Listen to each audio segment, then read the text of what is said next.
Sumainyo ang Panginoon. At sumaiyo rin. Ang mabuting balita ng Panginoon ayon kay San Mateo. Papuri sa iyo, Panginoon.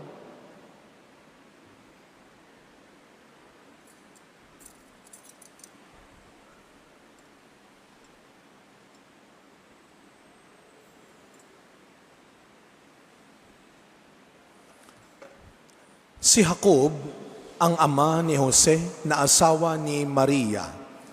Si Maria naman ang ina ni Jesus na tinatawag na Kristo. Ganito ang pagkapanganak kay Jesucristo. Si Maria na kanyang ina at si Jose ay nakatakda ng pakasal. Ngunit bago sila nakasal, si Maria ay natagpo ang nagdadalang tao. Ito'y sa pamamagitan ng Espiritu Santo. Isang taong matuwid itong si Jose na kanyang magiging asawa. Ngunit si Jose ngunit ayaw niyang mapahiya si Maria. Kaya ipinasya niyang hiwalayan ito ng lihim. Samantalang iniisip ni Jose ito, nagpakita sa kanya sa panaginip ang isang anghel ng Panginoon. Sabi niya sa kanya, Jose, anak ni David, huwag kang matakot na tuluyang pakasalan si Maria, sapagkat siya'y naglihi sa pamamagitan ng Espiritu Santo. Manganganak siya ng isang lalaki at ito'y pangangalanan mong Jesus, sapagkat siya ang magliligtas sa kanyang bayan sa kanilang mga kasalanan. Nang magising si Jose, sinunod niya ang utos ng anghel ng Panginoon. Mga kapatid, ang mabuting balita ng Panginoon. Pinupuri ka namin, Panginoong Jesucristo. Good afternoon po sa inyong lahat. Good afternoon po, Father. Pakibati ho muna ang katabi natin. Good afternoon. Parang ngayon lang yata ang misa ko ng tanghaling tapat dahil madalas umaga ako o hapon ang aking misa pag Miyerkules.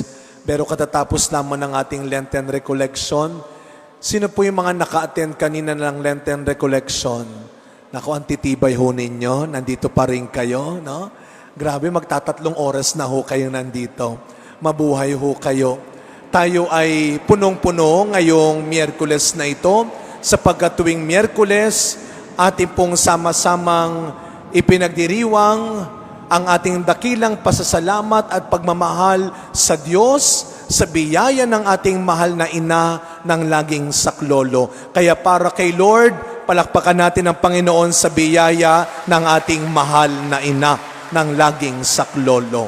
But of course, sana hindi lang Wednesday. Every day, we remember to thank God for the gift of Mary, our mother. Pero hindi lamang tayo may nanay. Meron pa tayong tatay din. Of course, meron tayong ama sa langit, pero meron pang isang natatanging ama sa buhay nating mga Kristiyano ang ipinagdiriwang natin sa araw na ito. Ang kapistahan. Not just kapistahan, dakilang kapistahan. Kaya mapapansin po ninyo, inawit natin ang papuri sa Diyos.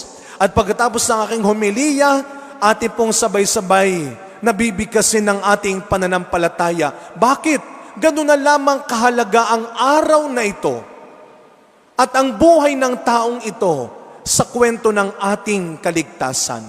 Nandito, literal na katabi ko sa harapan natin ang ating mahal na si San Jose.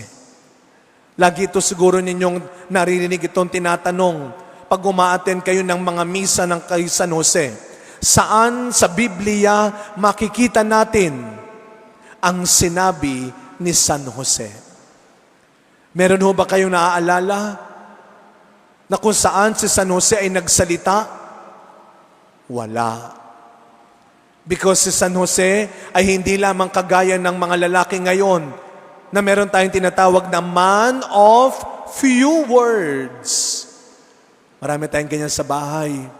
Yung mga tatay na ang hirap kausap ko minsan. Pa, kakain ka ba? Okay ba sa'yo?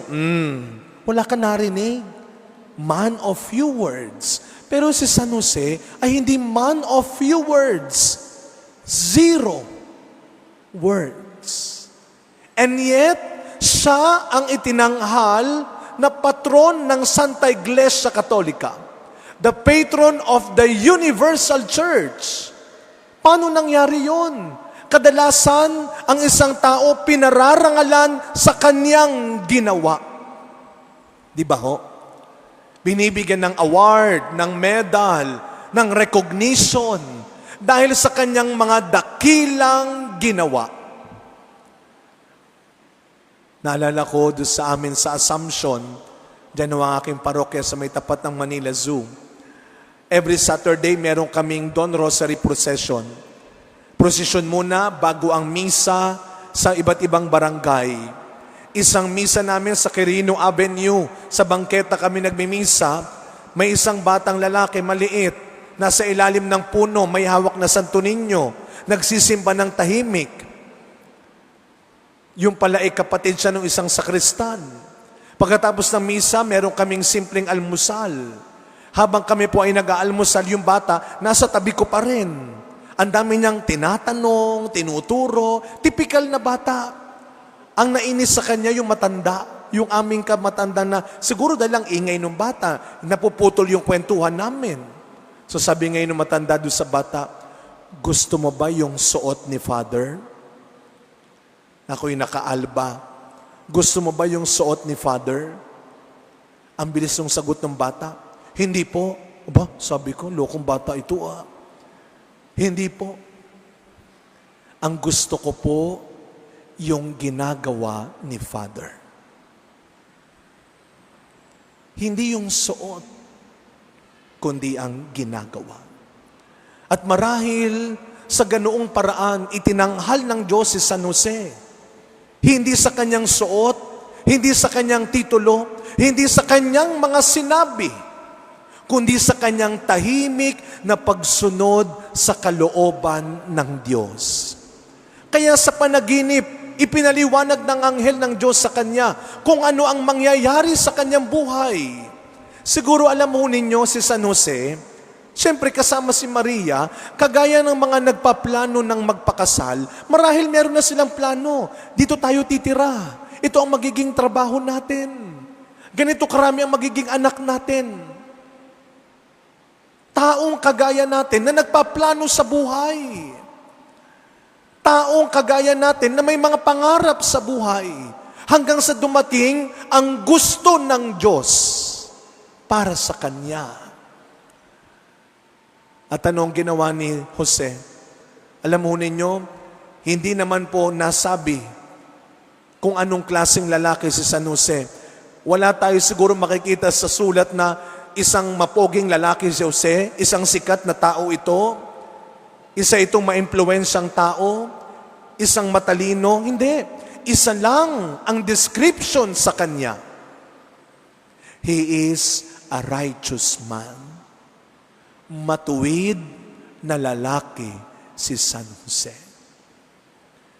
At yung pagiging matuwid niya ay makikita sa kanyang buong pusong pagtitiwala sa plano ng Diyos para sa Kanya.